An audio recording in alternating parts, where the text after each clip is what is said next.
Know which one you answered on. Duh. How you doing today? Doing well, thank you. We finally got our heat. 3 days of 80 plus temperatures.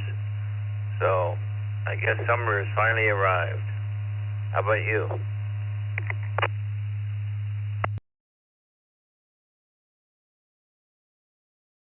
Unfortunately, yes. It's 105 right now. It's going to be 108, I guess, for a few days, and then back down into the lower 100s. So your 80s is kind of where our nighttime temperatures are. I shouldn't say that. It's been in the 70s, so we can open up for a couple hours in the morning, but it's here. Unfortunately, it's here.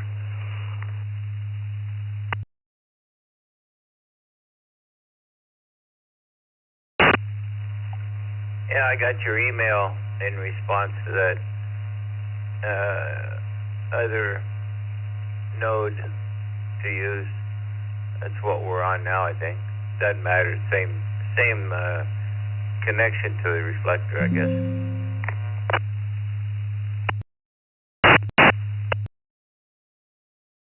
Yes, I think there are 3 of those major hubs. 2, maybe 2 in New York, and then 1 in North Carolina, South Carolina, North Carolina, somewhere. And then there actually are a few others that are available. But I think it's like a lot of the systems, people stumble on to, a particular node that connects into the system, and that's all they use, and they tell all their friends, and that's all they use. And yeah, fairly quickly one of them can get inundated.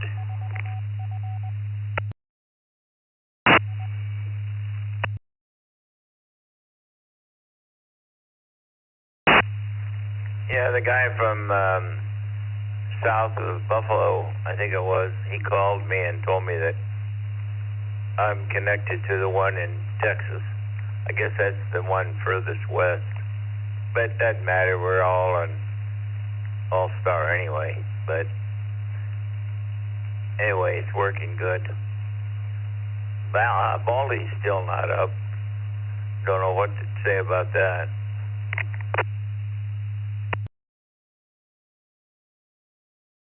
I don't either, Don. And yes, no matter where we connect, we're all on that same system if we're going through their hubs. Excuse me. And Baldy, I don't know what to say about that. It's for crying out loud, it's almost the middle of June. I know they can get up there, so maybe since the wind system took it over, there's only 1 or 2 guys that can fix things, and they're busy. So I'll see if I can get a hold of Ron, or if you get a hold of Ron, we'll ask him if he knows anything about it. Ron or Brian, the Brian here, the one up in up north of me by Williams Fork, or not Williams Fork, Williams Mountain, I guess.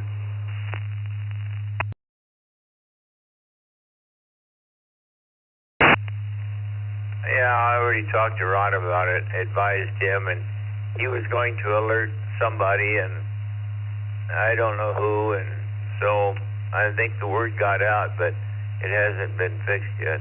That's all I know.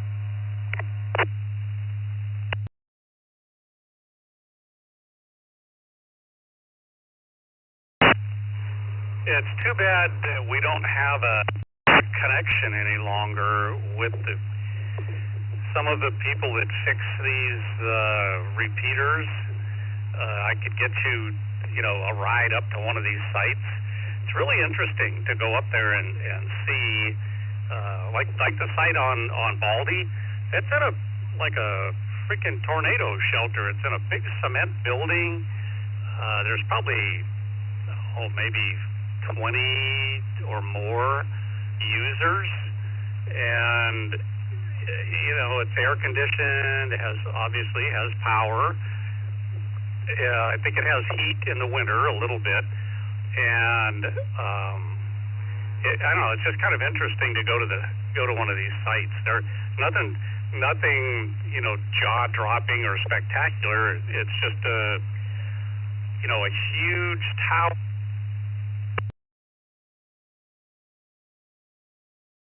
Timed myself out with my long-winded talk here.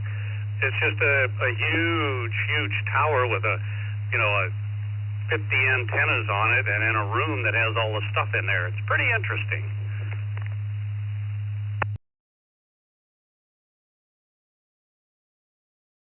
I'm afraid it's above my pay category. So, but I wouldn't know what I was looking at even if I got up there. I wouldn't be able to fix anything unless it took quarters.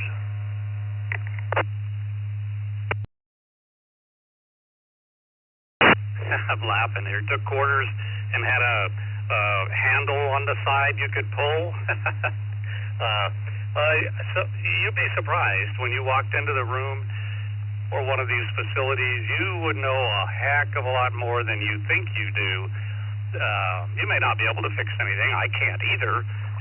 But you'll walk in and say, "Oh, I know what those are. I've heard about, tanks, which are just big capacitors, if you will, filters for the UHF, VHF kind of bands. But you'd know a lot more than you think you do."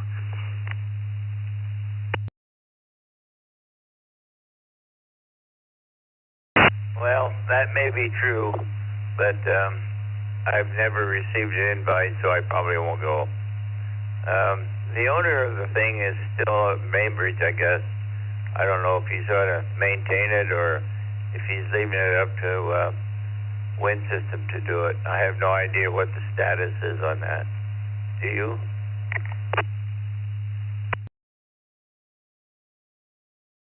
I do not, Don.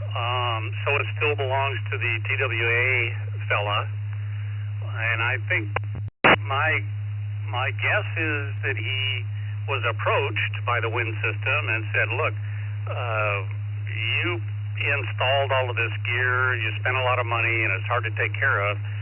Why don't we make it a full-time repeater on our system, and it's still yours, but we'll take care of it." So that's just a guess.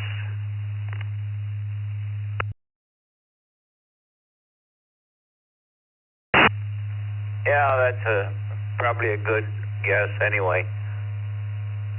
I have no idea what the status is, and I've never heard one way or the other.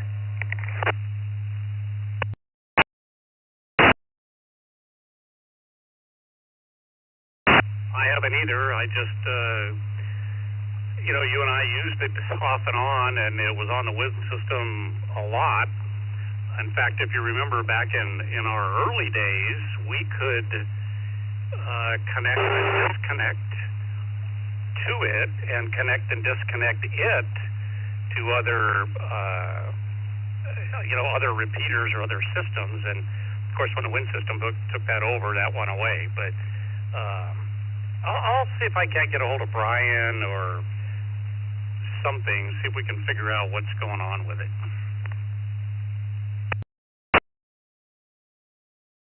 Yeah, the fellow in Las Vegas is the main man, I guess, but I've forgotten how to get a hold of him. But I wouldn't know what to ask him anyway, probably.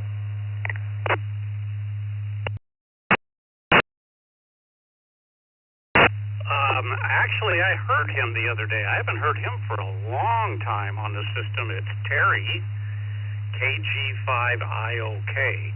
And yeah, he's in that Las Vegas area. And I heard him, I don't know, a week or 10 days ago, and I thought, my God, I didn't know he was still around. It's very quiet on that system nowadays.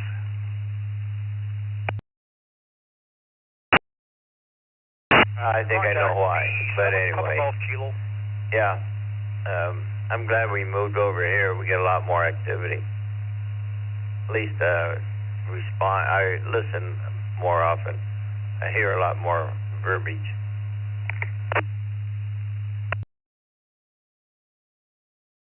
Oh yes, it's considerably busier. You know, if you remember back, the other system used to be really busy. There's a lot of fun, interesting people, and they've either passed away or you know, moved on because of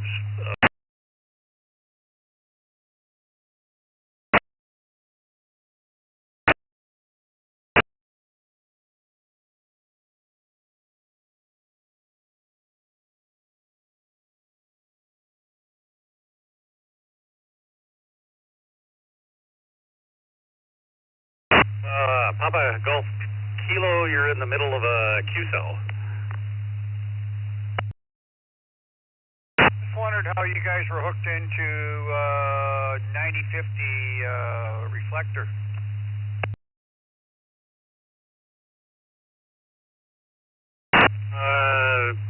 Geez, this is K7NCN. First name is Neil.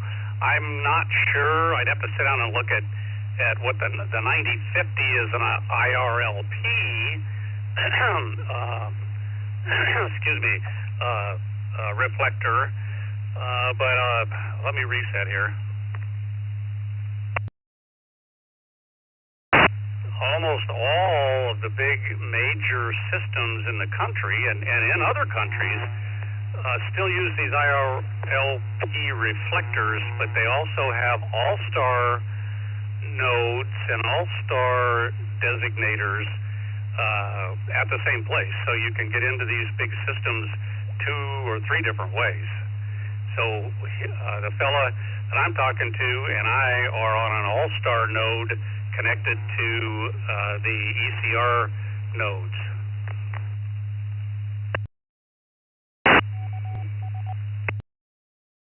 Okay, roger, roger. Well, I'm on IRLP in Prince George, British Columbia, Canada. I own node 1488 here, so I brought it up. I just heard you guys talking. I tried to figure out, like, you guys were talking about WinStar, and I'm thinking, I don't think WinStar has ever been hooked to IRLP in the 20 years I've been involved with IRLP, but I could be wrong. Anyways, carry on, gentlemen. Have a great day. Stay safe. B7 Papa Golf Kilo.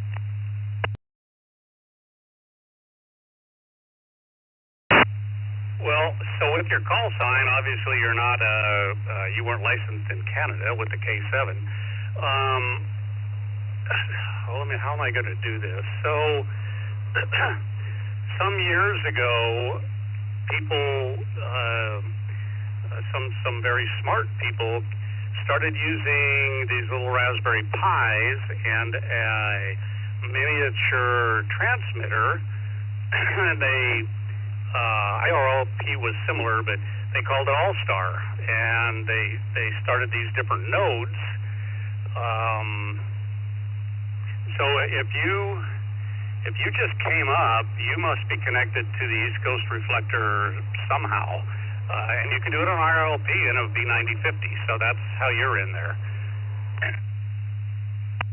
System is not the WinStar or WinLink. It's just Win System, WINSYSTEM, and you can go online and find winsystem.org.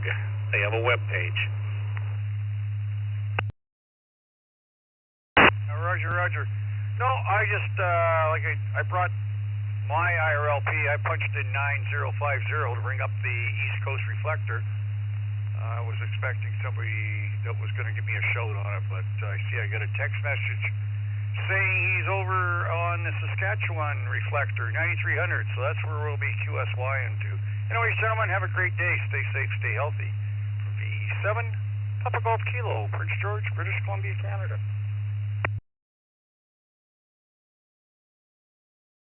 All right there, Kilo 7. I think it was Papa Golf Tango. You have a great afternoon, and yes, that's how we're all connected.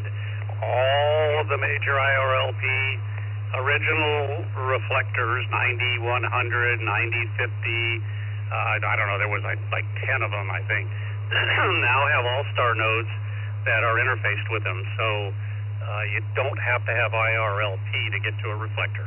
Have a great day. Nice chatting with you. K7NCN, over to you, Don.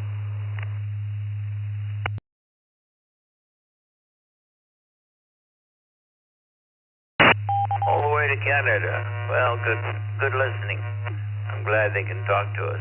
And I was going to ask you something. I can't remember what it was now. I'll think of it in a minute. Wasn't important, obviously.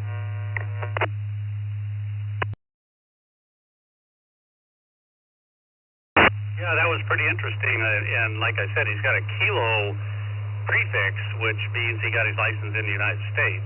I think Canadians are V, Victors.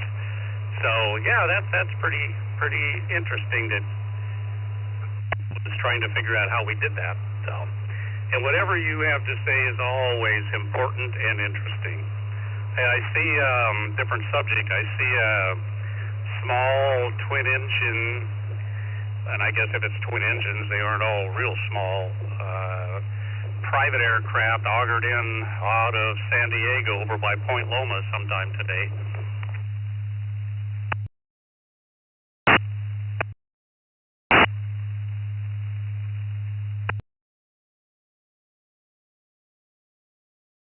Negative, I didn't see that.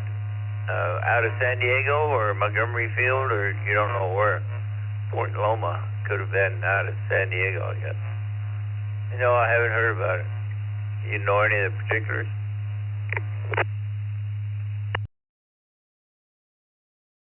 No, it wasn't like, something I was looking for. I just happened to be looking at the news, and it said they were doing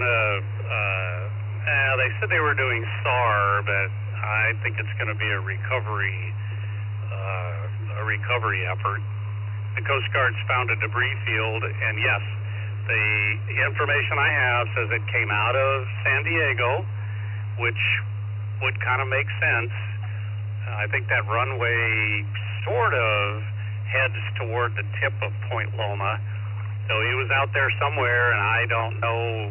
It doesn't sound like he even, made a turn off of his takeoff heading. That he just, obviously they don't know what happened. 6 people, so they're looking for the debris field and the people right now.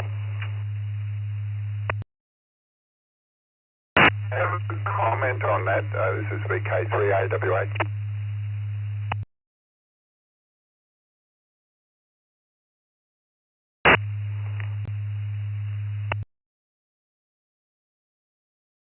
Comment.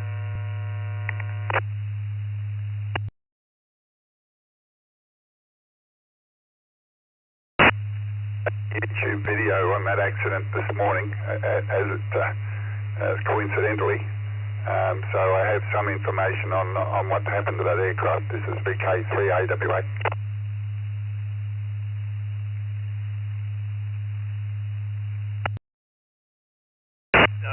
There you go, Don. That's a Canadian station of VK3. So go ahead, IWI, I believe it was.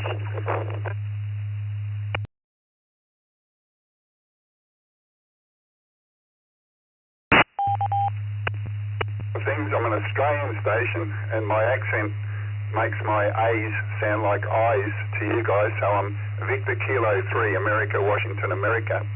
And it took off out of San Diego, and it appears it got caught in the marine fog, and it came out, the marine fog was between, I think, 1,600 feet and 2,400 feet, and he popped out of the bottom in one instance and went back up into the fog, lost control of the aircraft, and ended up in the water.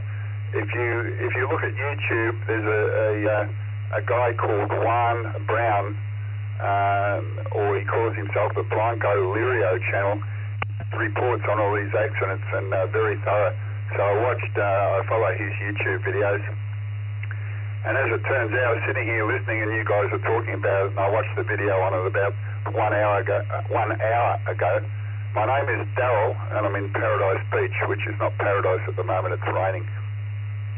Anyway, not sure who I'm talking to, so one of you guys will pick it up, but have a look at the Blanco Lirio channel on YouTube, and you'll get a very good rundown of what happened. Back to one of you guys. This is Daryl in Paradise Beach.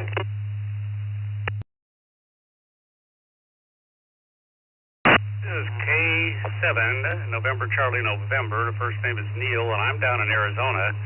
And the other fella, K7, is up in Washington State.